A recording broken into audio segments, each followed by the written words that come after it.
Hello friends, के तपाईँ आफ्नो पिसी अथवा ल्यापटप ह्याङ भएर हैरान हुनुहुन्छ?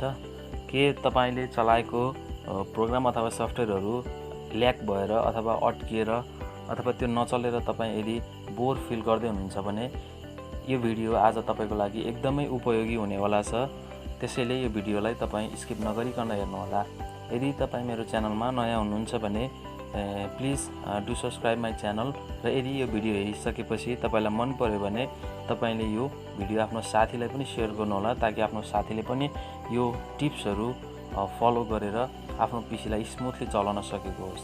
आजको यो भिडियोमा चाहिँ मैले 6वटा त्यस्तो मेथडहरू लिएर आएको छु, त्यस्तो टिप्सहरू लिएर आएको छु जसले चाहिँ तपाईँको पिसीलाई केही हदसम्म तपाईँको स्मुथ चल्नको लागि सहायता गर्नेछ। हुन्छ, अब हामी त्यो मेथडहरूलाई हेरौँ। त्यसको लागि तपाईँ आफ्नो कम्प्युटरमा Win+R है सर्टकट विन्डोज की +R हान्नुहोस्। त्यसपछि हामीलाई रनमा लगिदिन्छ। नभए सिधै तपाईँले रन भनेर सर्च पनि गर्न सक्नुहुन्छ। त्यहाँनिर तपाईँले गएर के गर्नुहोस् भन्दा % अनि TEMP अनि फेरि % राख्नु होला र इन्टर दबाइदिनु। यो भनेको टेम्पोररी फाइल हो, यो हाम्रो डेस्कटप अथवा हाम्रो यो ल्यापटपको, र तपाईँले कन्ट्रोल अल गरेर तपाईँले यसलाई डिलिट गर्न सक्नुहुन्छ। अनि सिफ्ट अनि डिलिट है, सिफ्ट प्रेस गरेर डिलिट गऱ्यो भने चाहिँ यो रिसाइकल बिनमा जाँदैन, यो डाइरेक्ट डिलिट हुन्छ है। ल, अब बाँकी रहेकोलाई तपाईँले टिक हानेर स्किप हान्दिनु होला, यो पछि जानेछ है। ल, हाम्रो यो एउटा मेथड थियो। अब अर्को मेथड 2 है।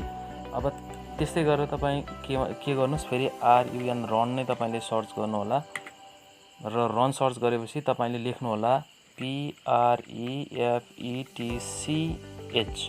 प्रिफेच भनेर तपाईँले फेरि त्यहाँ सर्च गर्नु होला र फेरि तपाईँलाई यसरी चाहिँ यो फाइलहरू दिन्छ, जुन चाहिँ हाम्रो पिसीको लागि आवश्यकै छैन है। यसलाई पनि तपाईँले कन्ट्रोल अल अथवा कन्ट्रोल ए थिचेर अल सेलेक्ट गर्न सक्नुहुन्छ। फेरि सिफ्ट थिचेर डिलिट गरिदिनु होला, यो पर्मानेन्टली डिलिट हुन्छ है त। यो डिलिट भइसकेको छ। अब मेथड 3, अब हामी 3 मा हेर्छौँ। 3 मा हाम्रो के छ भन्दा आफ्नो यो पिसीको पर्फर्मेन्सलाई चाहिँ हामीले चाहिँ राम्रो बनाउने हो। त्यसको लागि तपाईँ कन्ट्रोल प्यानलमा जानु होला, CONTROL कन्ट्रोल प्यानलमा तपाईँले क्लिक गर्नु होला, त्यसलाई ओपन गर्नुहोस्। अनि तपाईँ चाहिँ कहाँ जानुहोस् त भन्दा सिस्टममा जानु होला है। यसलाई तपाईँले स्मल आइकनमा बनाए पनि हुन्छ है, नभए क्याटेगोरी जेमा राखे पनि सिस्टममा तपाईँ जानु होला। सिस्टममा गएपछि तपाईँलाई यसरी देखाउँछ।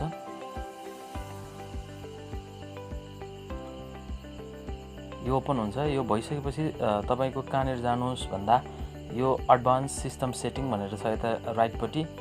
अनि एडभान्स सिस्टम सेटिङमा गइसकेपछि तपाईँ चाहिँ यो कम्प्युटर नेम, हार्डवेयर र एडभान्स देखाउँछ। तपाईँ एडभान्समा क्लिक गर्नु होला र यहाँ सेटिङमा देखाउँछ। सेटिङमा गइसकेपछि तपाईँले के गर्नुहोस्, एडजस्ट फर बेस्ट अपियरेन्स भन्नेलाई तपाईँले सिलेक्ट गरिदिनु होला। नभए तपाईँले एडजस्ट फर बेस्ट पर्फर्मेन्सलाई पनि सिलेक्ट गर्न सक्नुहुन्छ। मैले चाहिँ यसलाई अप्लाई गरिदिएँ र ओके गरिदिएँ। अब यो गऱ्यो भने पनि मेरो पिसी स्मुथ चल्न थाल्छ। र अर्को मेथड छ, मेथड 4, तपाईँले हेर्न सक्नुहुन्छ। यसलाई मैले क्यान्सल गरेँ र त्यसको लागि तपाईँ कहाँ जान सक्नुहुन्छ भन्दा तपाईँले सर्चमा गएर डिस्क क्लिनअप भन्ने सर्च गर्नु होला।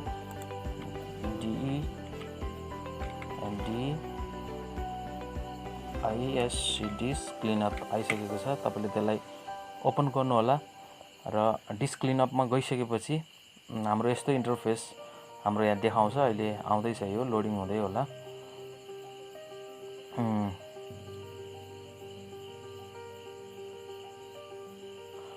यो डिस्क क्लिनअप भइसकेपछि तपाईँले हेर्नु होला, यो क्लिनअप सिस्टम फाइलमा तपाईँहरू जान सक्नुहुन्छ।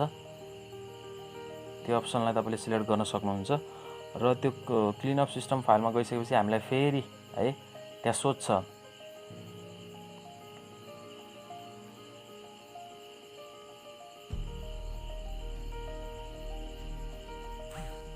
यो ओपन हुँदैछ है, यो ओपन हुन्छ। तपाईँले आफ्नो यो माउसलाई कतै पनि क्लिक नगर्नु होला, किनकि आउँछ। ल, यो चाहिँ क्याल्कुलेटिङ हुँदैछ। तपाईँको यसले चाहिँ सी ड्राइभलाई चाहिँ तपाईँको यसले स्क्यानिङ गर्ने हो है, यसलाई क्याल्कुलेटिङ गर्ने हो। यहीँ भन्दैछ this may take a few minute to complete भनेर भनेको छ। त्यस कारणले गर्दा हामीले धैर्य राख्नुपर्छ, किनकि सिस्टम आफैले केही समय लिन सक्छ भनेको छ।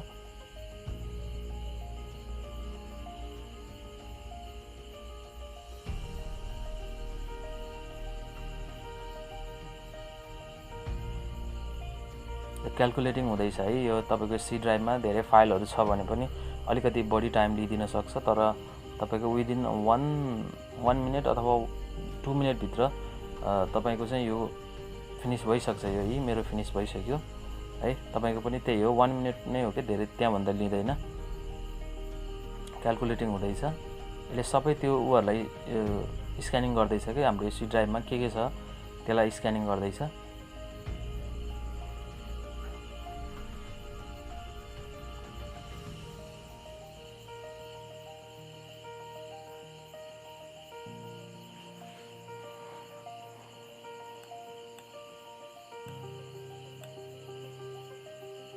यो ओपन हुँदैछ। तपाईँले चाहिँ यो भिडियोलाई चाहिँ यदि यसले अलिकति टाइम लिएको जस्तो तपाईँलाई महसुस हुन्छ भने स्किप पनि गर्न सक्नुहुन्छ, तर यो खोलिसकेको छ। अब तपाईँले यहाँ ध्यान दिनुपर्ने कुराहरू अलिकति छ है।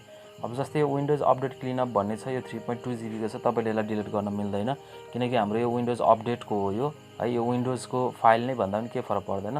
तर जुन तपाईँको यहाँ के भन्छ भन्दा यो पुरानो विन्डोजहरू तपाईँले नयाँ अहिले अपडेट भएर आएको हुन्छ, हाम्रो विन्डोजहरू आफै अपडेट भइराखेको हुन्छ हैन। नभए कहिलेकाहीँ हामीले आफैले पनि सिडी अथवा चाहिँ बुट सिस्टमबाट हामीले नयाँ विन्डोजहरू राखेका हुन्छौँ, तर हामीले नयाँ विन्डोज राखेपछि पुरानो विन्डोजलाई हामीले फाल्न बिर्सेका हुन्छौँ, जुन हाम्रो कम्प्युटरमा रहिरहेको छ है। अब त्यो खण्डमा चाहिँ यहाँ के भन्छ भन्दा प्रिभियस विन्डोज भनेर तपाईँको चाहिँ यहाँ एउटा चाहिँ अप्सन्स आएको हुन्छ। तपाईँले त्यसलाई टिक मार्क गरेर तपाईँले त्यसलाई फालिदिन पर्ने हुन्छ। र त्यो सँगसँगै अब तपाईँको रिसाइकल बिन पनि तपाईँको छ, धेरै नै भरिएको छ भने तपाईँले त्यसलाई पनि सिलेक्ट गर्न सक्नुहुन्छ। जस्तै थम्बनेल पनि तपाईँको केही काम हुँदैन हैन। अब यसलाई चाहिँ यो डिभाइस प्याकेजलाई चाहिँ अनटिक गरौँ र यो डाउनलोड प्रोग्राम फाइल्स यसमा केही पनि छैन र टेम्पोररी इन्टरनेट फाइल भनेको छ, यसलाई पनि फालिदिँदा केही फरक पर्दैन र यसरी हामीले चाहिँ डिलिट गर्न सकिन्छ। र यसले तपाईँको के गर्दैछ, डिलिट गर्दैछ। यो मेरो रिसाइकल बिन खाली भयो नि अघि है, यहाँ थियो अहिले खाली भएको छ। अब अर्को मेथड हेरौँ हामी, मेथड 5 होला है। 5 मा चाहिँ कस्तो छ त भन्दा तपाईँको चाहिँ र अर्को मेथड भनेको 5 मा मेथडमा तपाईँको के छ भन्दा हामीले चाहिँ के गर्नुपर्छ भन्दा विन्डोज सेक्युरिटीलाई चाहिँ हामीले इनेबल गरेको हुनुपर्छ। जस्तै अहिले मेरो यो ग्रिन कलर टिक लागेको छ, यो विन्डोज सेक्युरिटी तपाईँको चाहिँ अन हुनुपर्छ। जस्तै मेरो चाहिँ अन नै छ है। जस्तै यहाँ तपाईँले हान्न सक्नुहुन्छ WINDOWS विन्डोज सेक्युरिटी भनेर।